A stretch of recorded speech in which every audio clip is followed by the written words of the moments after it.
Hello, beautiful people. Welcome back to our channel. It's Sit at Home again, another Monday, another Sit at Home. And the indigenes, the locals, are beginning to speak up concerning the issue of sitting at home. And it looks like traders, Igbos, residents are now declaring their stand over so many issues that is surrounding southeastern region. Before we go into the news proper, to find out what exactly that is going on from Abia to Enugu to Ebonyi, Imo, Anambra, and the other states, like and subscribe to our channel by clicking on the red subscribe button beside it. You see a bell notification icon. Please go ahead, click on it to get notified as soon as we update our channel on YouTube. Well, the sit at home ordered by the indigenous people of Biafra that was later suspended across the 5 states of the southeast is fast impacting negatively on the populace as business owners and residents alike have cried out in anguish to say they have had enough. From Abia to Enugu, Ebonyi, Imo, and Anambra State, the trend remains the same as businesses have remained under lock and key while owners continue to comply with the IPOB order for fear of being moved by the secessionists. The order, which is to protest the continued detention of the indigenous people of Biafra's leader, that's Nnamdi Kanu, commenced some 2 months ago. Though to be observed, whenever the IPOB leader surfaces in court, it has, however, become a permanent feature as people are afraid to come out to avoid possible movement. Moreover, the group also declared the observance of order every Monday.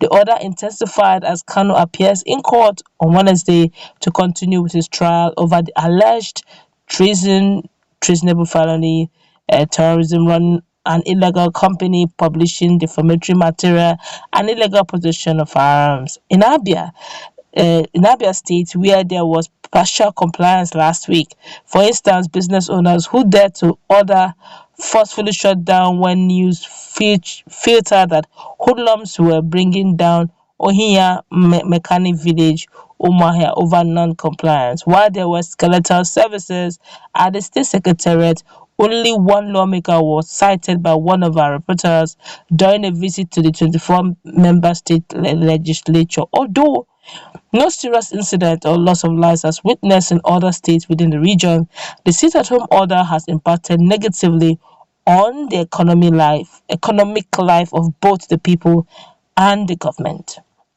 In specific terms, those who earn their livelihood from daily earnings are not finding things easy. According to the resident, the situation has become so appalling that they, in unison, called for an end to order for normalcy to return.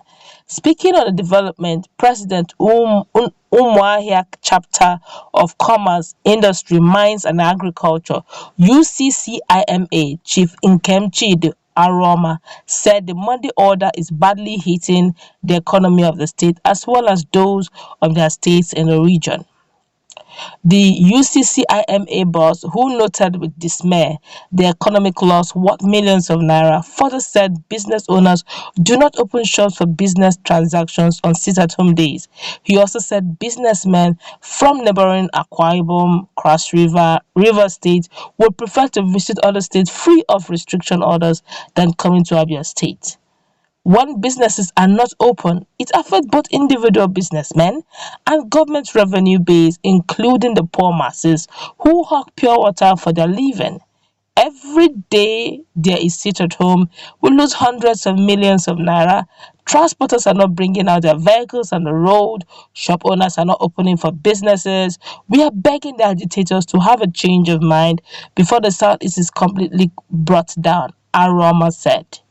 Also, General Manager, Abia State Passengers Integrated Manifest Safety Schemes, ASP-MISS, Chief Ezinwa Abiri, JP, noted that Monday's sit-at-home order was hitting the agency revenue base below the belt. Prior to the order, he said ASPMISS, as a self-sustaining agency, used to pay salaries before the end of the month because they were generating revenue, saying the agency has lost between 6 million to 8 million naira within these 2 months the sit-at-home order lasted. A female operator of lotto games from Abba Road, Umuahia, who craved anonymity, said the order has affected the volume of patronage.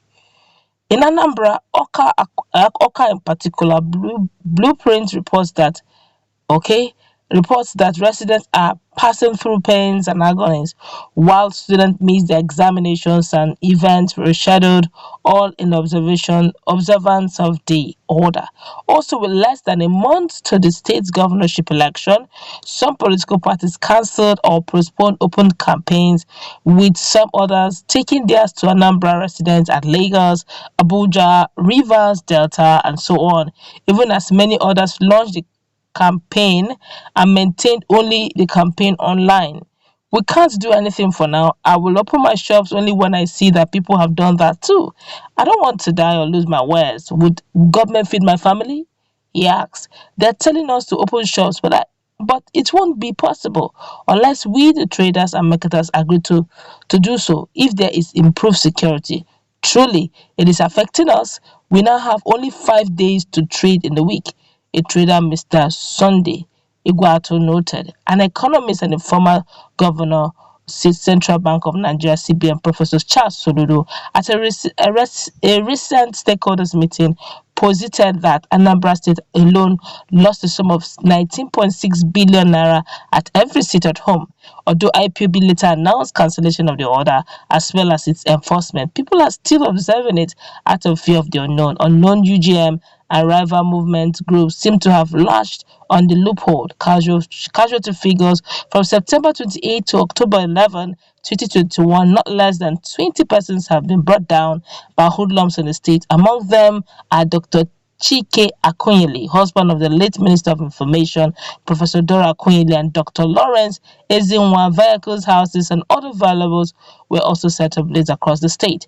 At a recent interview with State House, press corps, that's Governor Willie Obiano, exonerated IPOB from all this chaos. On why he was not at the meeting of the Southeast Governors Forum, the governor has said, "How do you expect me to sit down at a table and discuss security with those who are sponsoring the insecurity and the chaos in my state? All I know is that we are going to find out the hoodlums and bring them to book," he stated. In a broadcast, the people of the state September ending, the governor said, "In the Anambra, these movements and accompanying ones cannot be justified and must stop now. I have therefore conducted an extensive security meeting and have directed all security agencies to step up and confront this monster ravaging our land. I charge everyone involved in the security architecture of Anambra State to take very seriously this threat to our livelihood and boldly rise to confront same.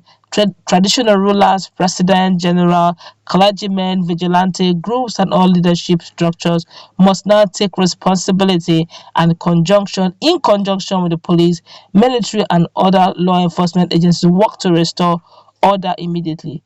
IPOB through Mr. Emmanuel Powerful, or rather Emma Powerful, IPOB Media and Publicity Secretary, said, we the indigenous people of Biafra, under the able leadership of Nnamdi Kanu, we have always distance ourselves from this senseless bringing down of people in Biafra land, especially in Anambra and Imo State. But some gullible fellows do not want to believe us. Now we have been vindicated by the recent confession by Governor Willie Obiano of Anambra State on why he did not attend the meeting of Southeast governors in Enugu.